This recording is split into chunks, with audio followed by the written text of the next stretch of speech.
요한복음 3장 1절에서 3절 하나님의 말씀을 들으십시오. 그런데 바리새인 중에 니고데모라 하는 사람이 있으니 유대인의 지도자라. 그가 밤에 예수께 와서 이르되 랍비여, 우리가 당신은 하나님께로부터 오신 선생인 줄 아나이다. 하나님이 함께 하시지 아니하시면 당신이 행하시는 이 표적을 아무도 할 수 없음이니이다. 예수께서 대답하여 이르시되 진실로 진실로 내게 이르노니 사람이 거듭나지 아니하면 하나님의 나라를 볼 수 없느니라. 아멘. 잠시 기도 드리겠습니다. 고마우신 하나님 아버지, 오늘 저희들이 또 주님의 귀한 말씀 앞에 섭니다. 이 하나님의 말씀을 저희로 잘 깨달아 알 수 있는 지혜를 간구합니다. 주님의 성령께서 이 시간 온전히 역사하여 주셔서 듣는 자와 전하는 자 모두가 이 말씀 안에서 하나님의 뜻을 더욱 잘 깨닫고 또 순종의 자리로 나아가서 합당한 영광을 올려드릴 수 있기를 간절히 소망합니다. 이 시간 이 말씀 선포를 통하여 하나님의 영광이 온전히 잘 드러나도록 인도하여 주옵소서. 예수님의 이름으로 기도드립니다. 아멘. 저희가 지금 예수님께서 예루살렘에 머무시는 그 기간 동안에 하신 사역들을 조금씩 이제 보고 있는데요. 성전 정화 사건을 하신 다음에 예수님께서 그 절기의 6월절 절기의 기간 동안 예루살렘에 머무시면서 다른 어떤 사역들을 하신 것을 요한이 기록해 놓았습니다. 근데 예수님께서 말씀을 가르치시면서 또한 여러 표적을 행하신 것들을 알 수 있는데 자신의 그 가르침을 사람들이 기이하게 여길 만한 그 표적을 통해서 확증하신 거죠. 근데 많은 사람들은 그 표적 자체에만 관심이 있었습니다. 그래서 그 표적을 보고 예수님의 이름을 믿었는데, 하지만 그 사람들의 믿음을 자세하게 생각해 보면 그 표적을 보고 단지 일시적인 믿음이 생긴 것이었고, 그 믿음을 통하여서 참되게 예수님을 따르거나 그들이 참되게 구원 얻는 믿음을 예수님을 통해서, 특별히 그 가르침을 통해서 얻었다라고 보기에는 굉장히 힘든 것이 있었죠. 예수님은 모든 것을 아시는 분이셨기에 그들의 형편을 알고 계셨습니다. 어떠한 마음가짐으로 자기에게 사람들이 찾아왔는가, 특별히 사람들이 내면 안에서는 무엇을 원하고 자기에게 접근했는가를 예수님은 다 알고 계셨죠. 사람의 마음속에 있는 것을 알고 계시는 분이시기 때문에요. 그래서 예수님은 그들에게 자신의 몸을 의탁하지 않으셨습니다. 굳이 표적을 보고 자기를 따르려는 사람들을 곁에 두시지 않아도 예수님은 충분히 자기 사역을 이루실 것이고 하나님의 뜻을 세상에 알리실 것이기 때문입니다. 그러면 저희가 부정적인 측면에서 이렇게 인정하시지 않는 그러한 믿음들의 사람들을 봤다면 과연 예수님은 어떠한 사람을 찾으시는가, 어떠한 믿음을 인정하시는가에 대해서 저희가 한번 살펴보아야 되지 않겠습니까?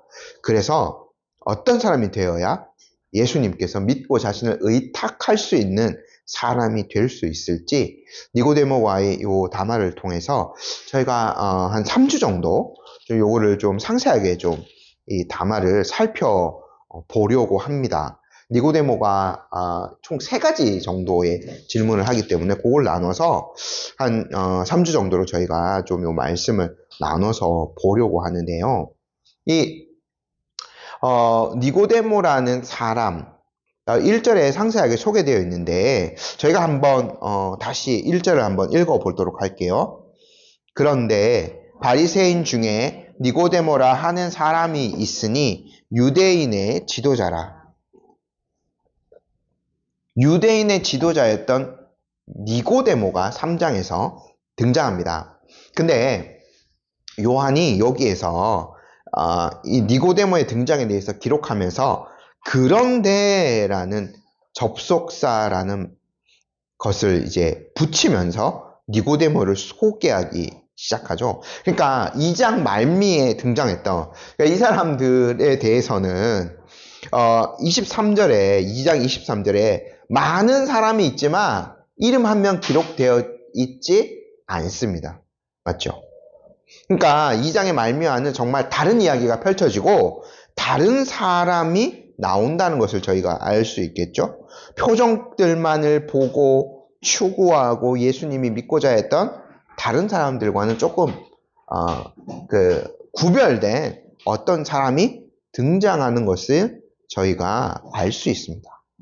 그러니까 저희가 믿음에 대해서 가르칠 때도, 신앙에 대해서 가르칠 때도 두 가지 방법을 한꺼번에 사실은 사용하는데, 어떤 것은 참된 믿음이 아니다.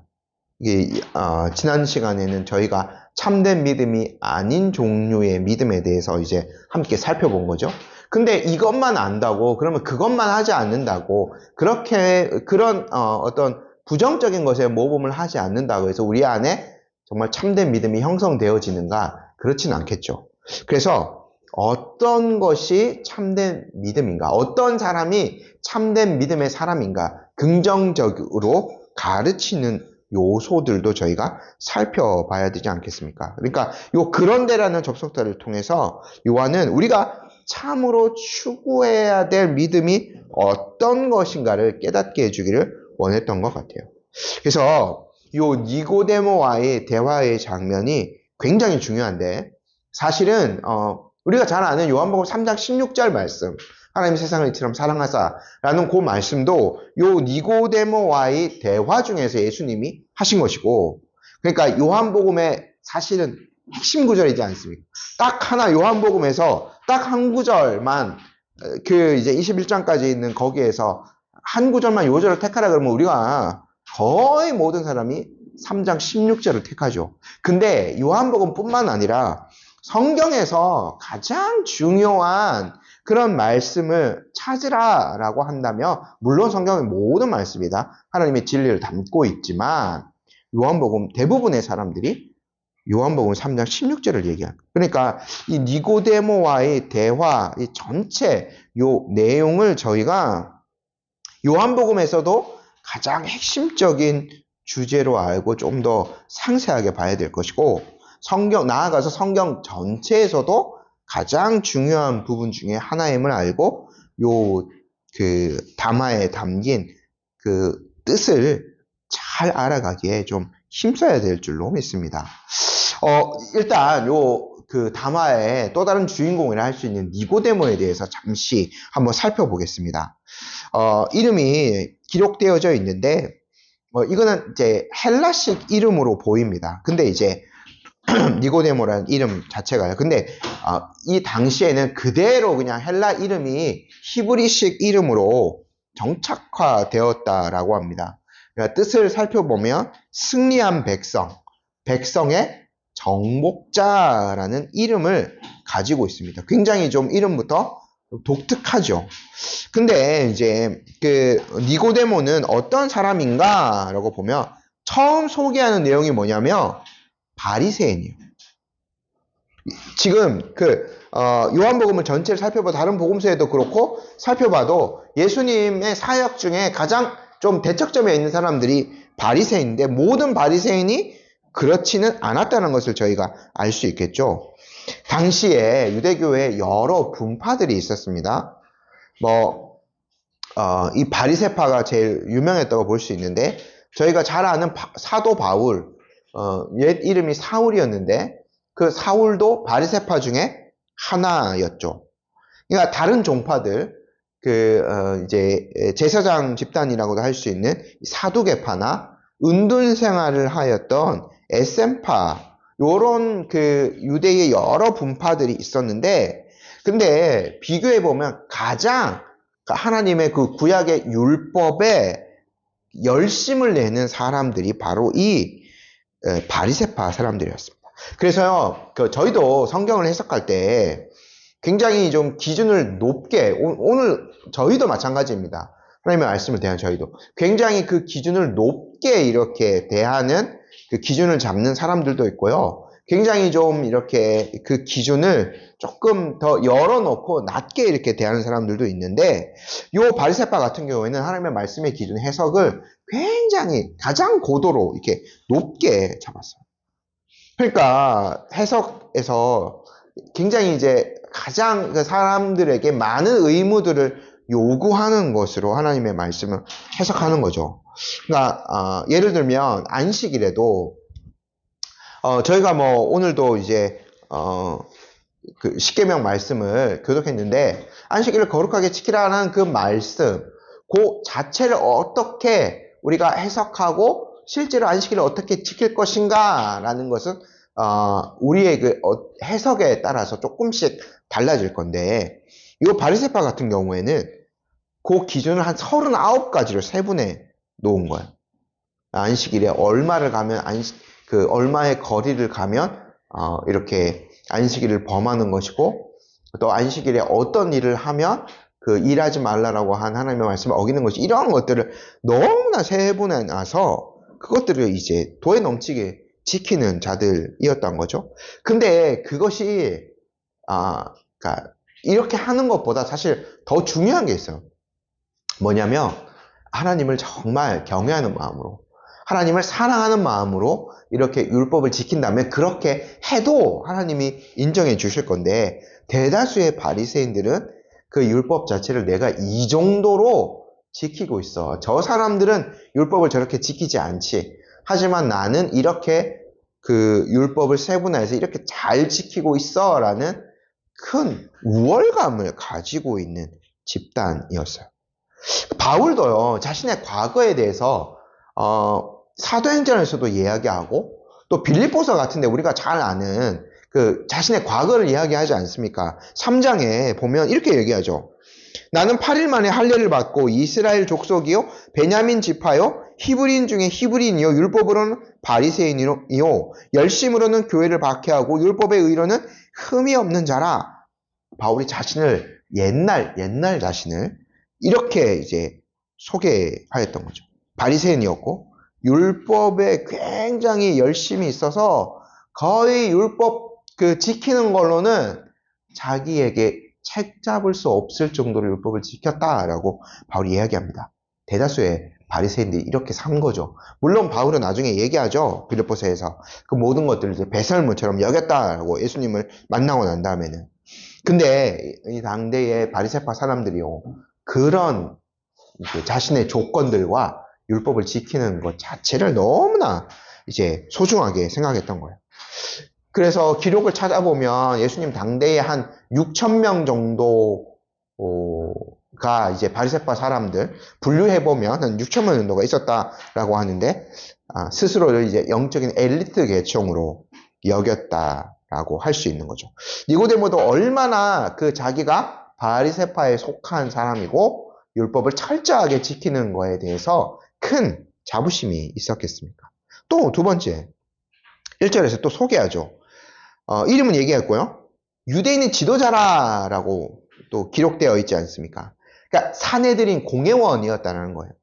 사내들인은요, 당시에 로마 제국으로부터 자치권을 받아서 이 유대 지역의 종교 또 행정 문제를 결정하고 재판하는 최고 의사 결정 기관이었습니다. 저희가 사도행전에서 그 사도들 베드로와 요한이 공회에 불려가는 장면 많이 이제 앞부분에 나오고, 뒤에는 바울이 로마로 압송되기 전에 계속 이제 몇 차례 공회에 불려가고 신문 받는 장면을 보게 되잖아요. 근데 바울이 23장에서는 거기에서 한 가지 지혜를 내서 그 공회에 일부는 바리새파 사람이고 일부는 사두개파 사람인 줄 알아서 자신의 과거의 바리새파에 있었던 걸 얘기하면서 혼란을 일으켜서 거기를 이제 지혜롭게 빠져나가는 장면들을 보게 되는데, 그 사내들인 공회는 요렇게 이제 구성되어 있고 약 한 70명 또는 거기에 의장격인 대제사장을 포함하면 71명의 사람들이 있었다라는 거예요.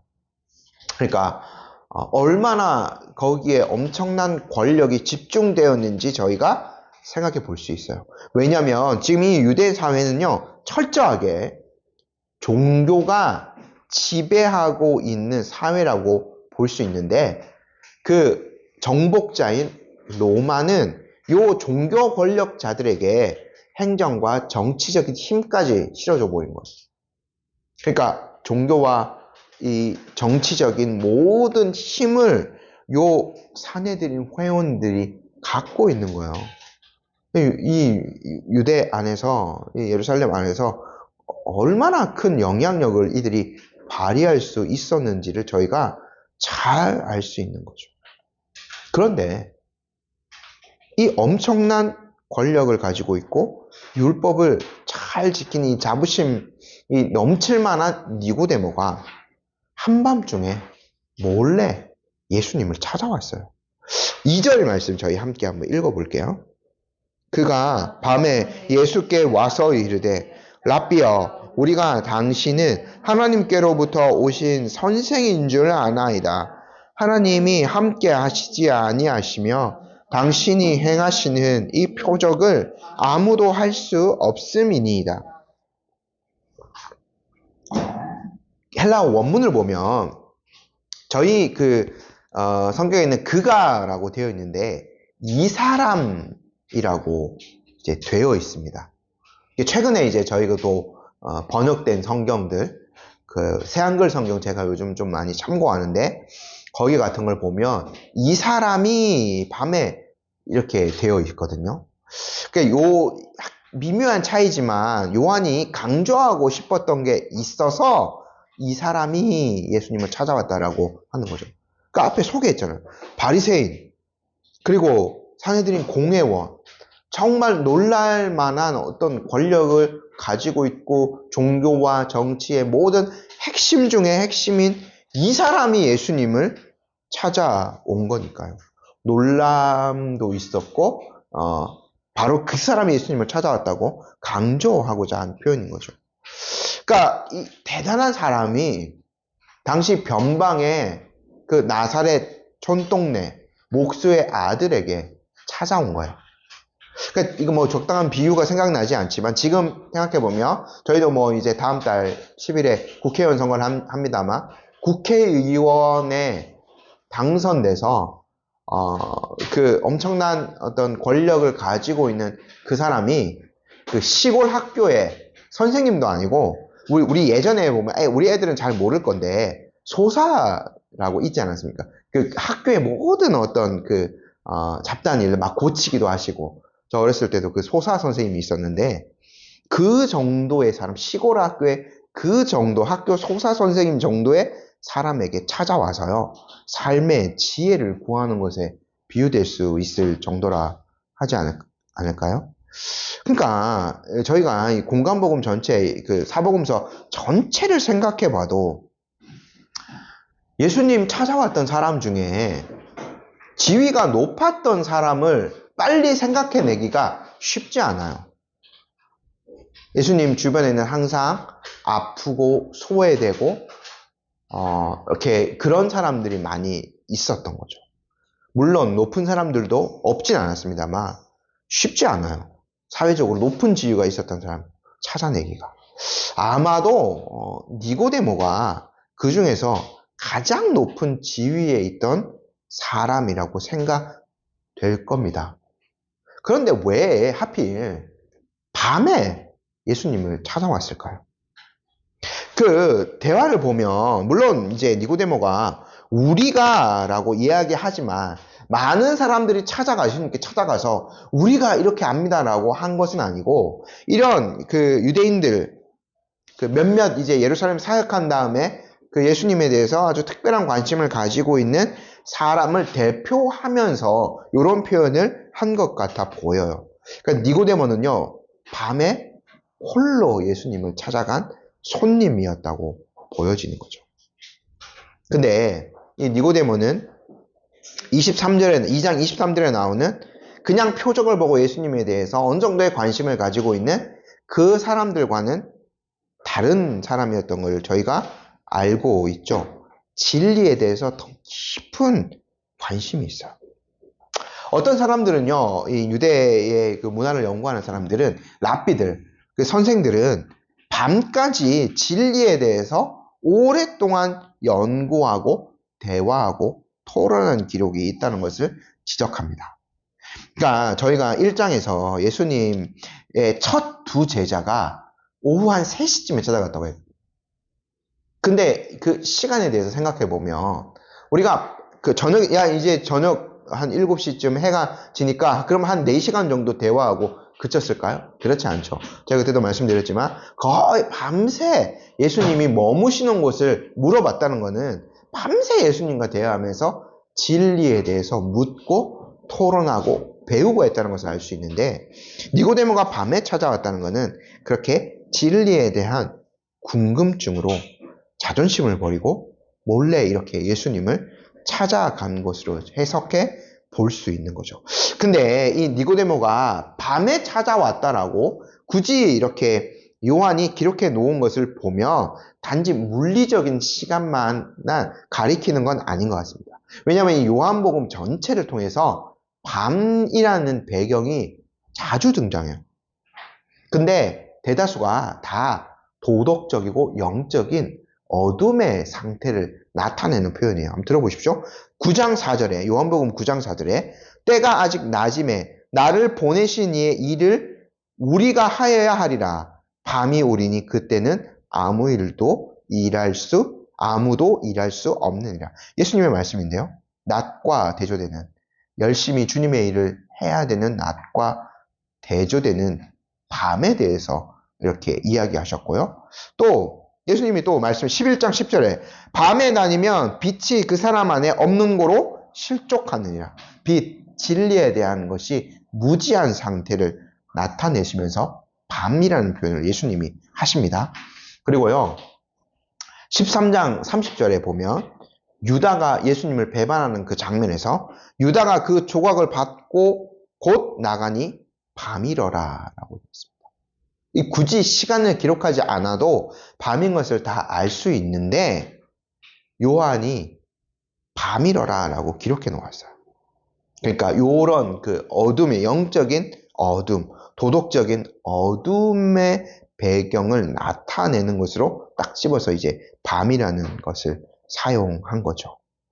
그래서요, 니고데모가 이런 거예요. 예수님을 만나서 진리에 대한 명쾌한 가르침을 받기 전에는 니고데모가 이렇게 영적인 어둠의 상태에 있었다는 것을 나타내는 겁니다.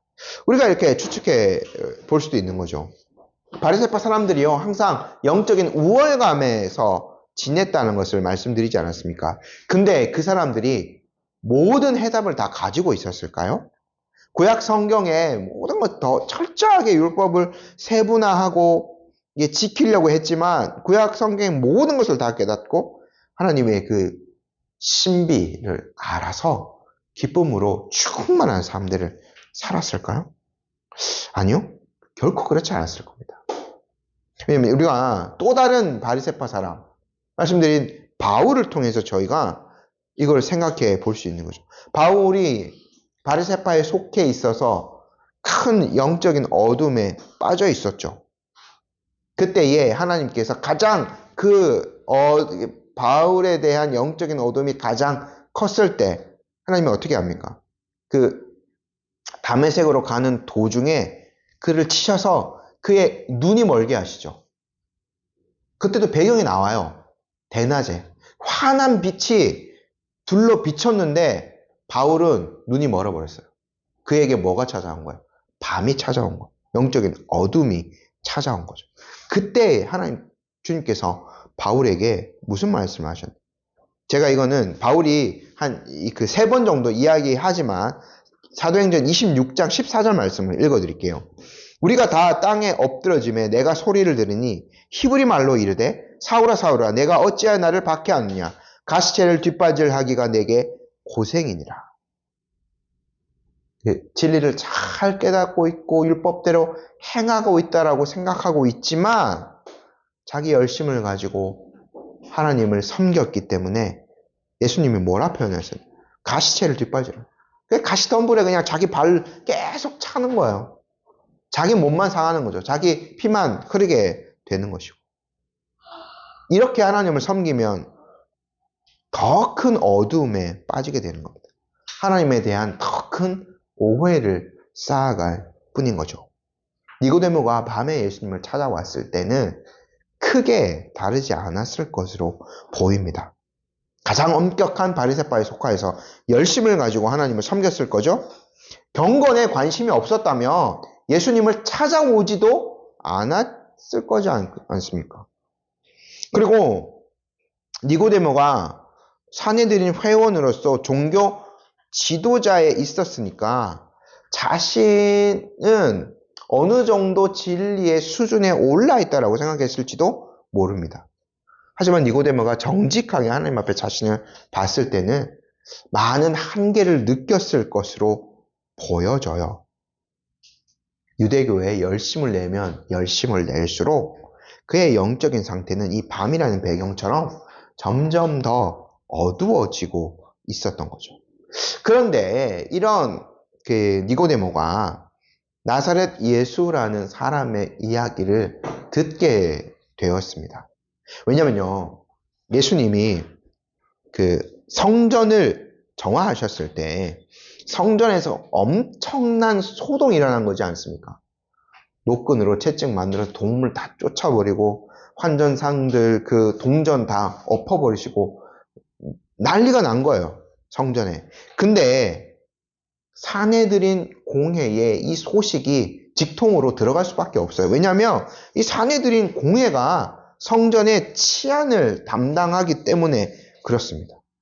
그래서 이 니고데모도 그 사내들인 회원 중에 한 명으로서 나사렛 예수라는 어떤 사람이 와서 성전을 그렇게 만들어 버렸다라는 소식을 분명히 들었을 거예요.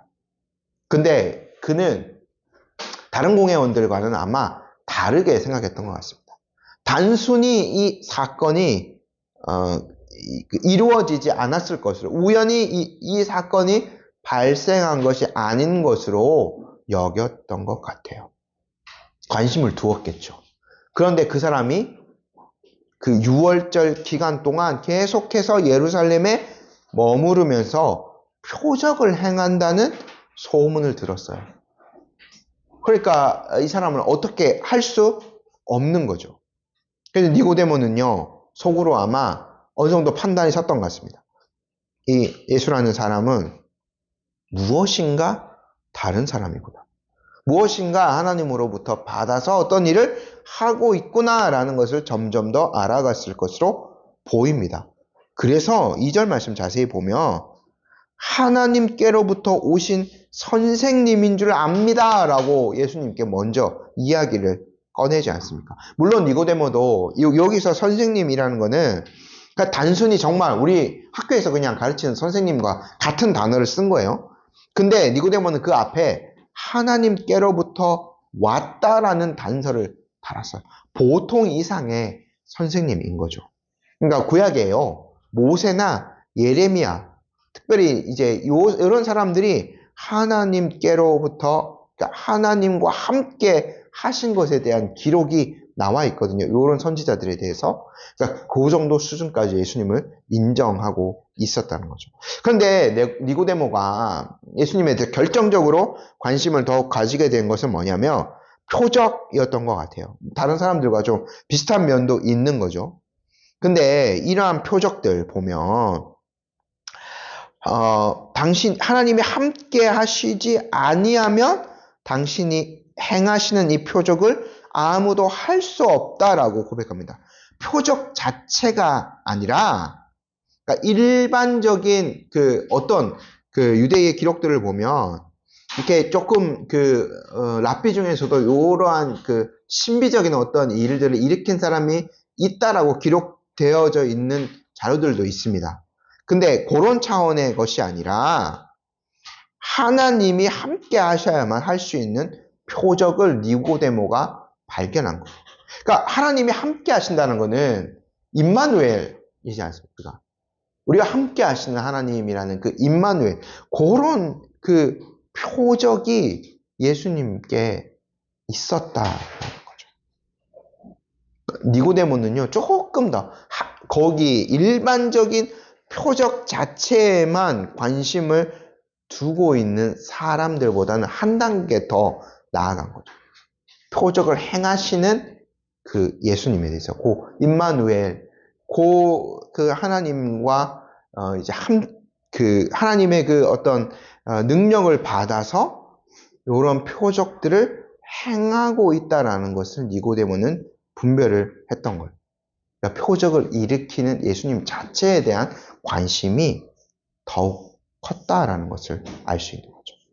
제가 좀 정확하게 설명했는데 정리하자면 니고데모는 예수님을 어떻게 알았냐면 하나님께서 특별한 은혜를 주신 분, 이적을 행하는 그런 랍비 이상의 놀라운 분으로 일단 여겼던 것으로 보여집니다. 그런데 우리 예수님의 측면에서 이제 한번 생각해 보면 예수님이 성전에서 성전을 정화하시고 또 사람들을 가르치시고 그 가르침을 확증하기 위해서 표적을 일으키셨는데 단지 요 정도의 믿음을 바라고 예수님이 그 모든 것들을 행하셨겠습니까? 그 정도 수준의 사람으로 일단은 일반적인 유대인에 비해서, 일반적인 바리새인에 비해서 니고데모는 한 단계 더 진보했거든요. 근데 그 정도 수준으로 만들기 위해서 예수님께서 말씀을 가르치셨을까요? 아니요, 그렇지 않죠. 참된 하나님의 사람들을 만들기 위해서, 참된 하나님 나라의 백성들을 세우기 위해서 예수님은 말씀을 가르치고 표적을 행하셨어요. 그래서 니고데모에게 어떻게 하면 그러한 사람이 될 수 있는지를 바로 니고데모가 말을 꺼내자마자 바로 첫 예수님의 대답에서 그거를 말씀해 주시는 거예요. 3절 말씀 함께 저희가 읽어볼게요. 예수께서 대답하여 이르시되 진실로 진실로 내게 이르노니 사람이 거듭나지 아니하면 하나님의 나라를 볼 수 없느니라. 그 진실로 진실로라는 거는 아멘 아멘이라고 되어 있거든요. 그러니까 이제부터 내가 하는 말이 참된 말이다. 두 번 거듭 말씀하셨다는 것을 보면 변할 수 없는 진리이니 참으로 유념하여 당신이 들으십시오라는 뜻입니다. 그리고 난 다음에 니고데모에게 뭘 말씀하셨냐면 거듭나야 한다라는 것을 말씀하십니다. 니고데모는 바리새인으로서 종교적 열심을 가지고 있었습니다. 그리고 표적에 대해서도 어느 정도 관심을 보이고 있었던 거죠. 근데 예수님의 말씀의 뜻은 뭐냐면 그런 종교적인 열심으로도 표적을 추구하는 것으로도 진리에 온전히 도달할 수 없다는 거예요. 무엇으로만 가능하다고요? 사람이 오직 거듭나는 것으로만 가능하다고 말씀하십니다. 중요한 것은 거듭나는 거죠. 근데 이것이 여러 뜻으로 해석될 수 있습니다. 일단 이 단어는 위로부터라는 뜻이 있습니다. 헬라어 원 뜻이에요. 그래서 제가 요즘 새한글 성경 많이 참조한다고 말씀드렸는데 거기에는요 이렇게 그냥 번역해 놨습니다. 누구든지 위로부터 태어나지 않으면 하나님의 나라를 볼 수 없느니라고 요 3장 3절 말씀을 이렇게 이제 기록해 놓았거든요. 근데 위로부터라는 거는 뭐냐면 우리보다 본질적으로 높은 데에 계신 하나님으로부터 다시 태어나야 한다는 것을 뜻하는 거죠. 근데 단지 이런 의미만 있는 것은 아닙니다. 거듭난다는 거였어요. 그래서 새한글 성경에는 각주로 두 가지로 뜻을 더 이렇게 붙여 놓았습니다. 다시 그리고 또는 새롭게라는 뜻으로 번역될 수도 있다라고 각주를 처리를 해놨더라고요. 자연적인 출생으로 한 번 태어났지만 영적으로 한 번 더 태어나야 한다는 뜻인 거죠. 새로운 사람이 되어야 한다는 겁니다. 본질적으로. 이렇게 되어야만 참된 하나님을 알고 참된 하나님의 나라를 보고 그쪽으로 이제 갈 수 있다는 거죠. 근데 예수님이 좀 독특한 표현을 하시잖아요. 들어간다라고 직접 말씀하신 게 아니라 하나님의 나라를 볼 수 없다라고 표현하십니다. 근데 이제 요 시대적인 배경이 또 있는 것 같아요. 당대에 니고데모와 비슷한 어떤 종교적인 배경을 가지고 있는 사람들은 하나님의 나라를 본다라는 요 표현을 어떻게 생각했냐면 종말과 직접적으로 연결시켰다고 합니다. 종말에 이루어질 영원한 하나님의 나라에 참여해서 영원한 부활과 생명을 누리게 된다는 것을 의미하는 표현이었다고 합니다. 근데 이 당대에 많은 사람들이 어떻게 생각했냐면 이거를 좀 넓게 잡은 거예요. 왜냐면 아직까지 요 당시까지 성전이 있잖아요. 하나님이 함께 하신다는 징표죠. 그리고 뒤에 가면 예수님과 이 바리새인들 여러 대적자들이 지루하게 싸우는 것이 뭐냐면 그 아브라함의 후손이요. 그러니까 이 사람들이 혈통적인 거, 아브라함의 후손이라는 혈통적인 것과 함께 성전이 우리가 그 솔로몬이 지은 이 성전 이 두 가지가 있다라는 것으로 엄청난 자부심을 가지고 있었거든요. 그러니까 이 사람들은 조금 더 넓게 잡은 거죠. 그래서 의도적으로 유대교를 배교하거나 또는 극악무도한 범죄를 저지르는 사람을 제외하며 모두가 그 하나님의 나라에 들어갈 수 있을 것이라고 생각하였다는 겁니다. 그러면 니고데모는 어떤 사람이었을까? 이렇게 생각한다면 당대 일반적인 유대인처럼 생각한다면 니고데모는 거기 들어가고도 남는 거죠. 아마 거기에서 가장 높은 하나님의 나라에서 가장 높은 최상의 그 위치 여기서도 마찬가지였고 거기서도 올 하나님의 나라에서도 가장 높은 지위에 올라갈 수 있을 거라 생각하지 않았을까요? 근데 니고데모는 이러한 것들에 대해서 많은 고민들을 한 사람으로 보여집니다. 하나님의 말씀을 정직하게 대하여서 오히려 자신의 그 내면의 죄들을 더욱더 발견하였는지도 모르죠. 또 제가 2주 전에 예루살렘 성전에 대해서 설교를 드리면서 무슨 말씀을 드렸냐면 성전이 하나님을 예배하는 그런 본질적인 역할들에 벗어나서 특정 어떤 종교 집단의 이익을 위한 수단으로 변질되었다고 말씀드렸습니다. 니고데모는 이것에 대해서 좀 인식을 하고 각성하고 있었는지도 모릅니다. 그러니까 성전을 깨끗게 한 예수님께 찾아온 거죠. 몰래요. 종교적인 권력에 취해 있다면 그 성전을 소란스럽게 한 예수님 병사들 데리고 가서 그냥 잡아들이는 거죠. 뒤에 저희도 보겠지만 얼마나 사도행전에서 보면 공회가 예수님 믿는 사람을 대적하면서 폭력적인 수단을 사용하고 바울에 대해서는 더 심각하게 했는지를 저희가 알 수 있거든요. 근데 니고데모는 좀 달랐어요. 그러니까 이제 그런 성전을 깨끗게 한 예수님에 대해서 다른 어떤 것을 깨닫고 온 거죠. 하지만 니고데모도요. 그 모든 것으로도 사실은 부족합니다. 예수님에 대한 어느 정도의 한 단계 더 진보된 인식이 있었고 또 가르침을 받고자 예수님 앞에 왔지만 그 모든 것들도 하나님의 나라에 들어가서 영원한 생명을 누리기에는 부족해요. 일반적으로 얘기하자면 이렇습니다. 예수님에 대한 아주 약간의 관심, 예수님을 좋은 분, 선한 분, 놀라운 가르침을 주시는 분 정도로 생각하는 것은 아무것도 없는 것과 동일해요. 예수님이 일으키신 표적 자체에 관심을 두는 것도 부족한 것이죠. 사실은 아예 믿음이 없는 것과 마찬가지입니다. 예수님의 말씀처럼 하나님의 나라에 들어가려면 하나님의 백성이 되려면 하나님의 사람으로 다시 태어나야만 합니다. 하나님께서 위로부터 우리에게 새 사람을 입혀주셔야만 하나님의 사람이 될 수 있는 것이고 하나님의 나라에 들어갈 수 있는 것이고 정말의 부활의 영광에 참여하는 자들이 될 수 있는 거죠.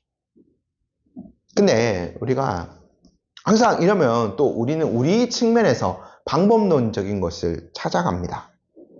뭐 이렇게 어떻게 하면 그러면 이렇게 거듭날 수 있는가? 그러니까 우리의 연약함이 늘 거기에 있는 거죠. 그러니까 거듭나야 하나님의 나라에 들어갈 수 있으니까 그럼 우리는 어떤 방법을 찾아야 되는 것일까? 또 그러면 우리가 계속 여기에서 이제 순환하는 겁니다. 바리새인처럼 또 무엇인가를 만들어서 그거 해야 될 수 있는 건가? 우리가 어떤 기준을 우리 측면에서 어떤 기준을 만들어야 되는 건가? 아니면 더 나아가서 내가 하나님의 나라에 이제 들어가야지 하나님의 백성답게 한번 살아봐야지라는 그 결단 이러한 것으로 우리가 무엇인가를 해보려고 하는 측면도 많이 있죠. 이러한 것들이 오늘날 안에도 다 있습니다. 하지만 그 어떤 것으로도 될 수 없죠. 저희가 계속 살펴보겠지만 하나님께서 우리 안에 일하셔야만 역사하셔야만 우리가 거듭날 수 있습니다. 그러면 우리는 아무것도 안 하고 가만히 있어야 돼. 언젠간 하나님이 택한 백성에게 우리 에베소서에서 보았듯이 하나님 택한 백성에게 그 은혜를 언젠가는 주시겠지 하면서 우리는 가만히 있어야 될까요? 그렇지 않죠. 니고데모가 예수님을 찾아왔던 것처럼 우리도 주님 앞에 나아가야 합니다. 빈손을 들고 주님 앞에 은혜를 달라고 나아갈 수밖에 없는 거죠. 그리고 하나님께서 우리에게 주신 수단들, 은혜의 수단들, 말씀을 듣고 또 우리가 하나님 앞에 기도하고 이러한 것들을 잘 활용하여서 이것이 다 중생의 수단이거든요. 그래서 우리가 새로운 백성으로 태어날 수 있도록, 거듭날 수 있도록 우리 측면에서 어떠한 것들, 이제 할 것들이 있는 거죠.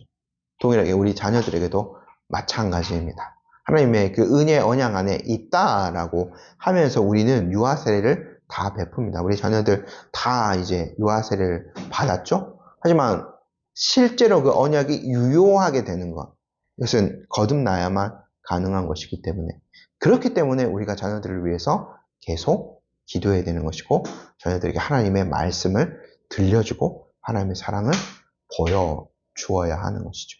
모든 수단들을 통해서 성령께서 역사하시기 때문에 이런 은혜가 저희들에게 또 임하고 우리 교회에 계속해서 머무르며 또 대를 이어서 이런 은혜들로 우리 교회가 정말 하나님 보시기에 합당한 사람들로 채워져가는 이러한 역사가 임하기를 간절히 소망합니다. 아멘. 저희 이 시간 한번 기도하도록 하겠습니다.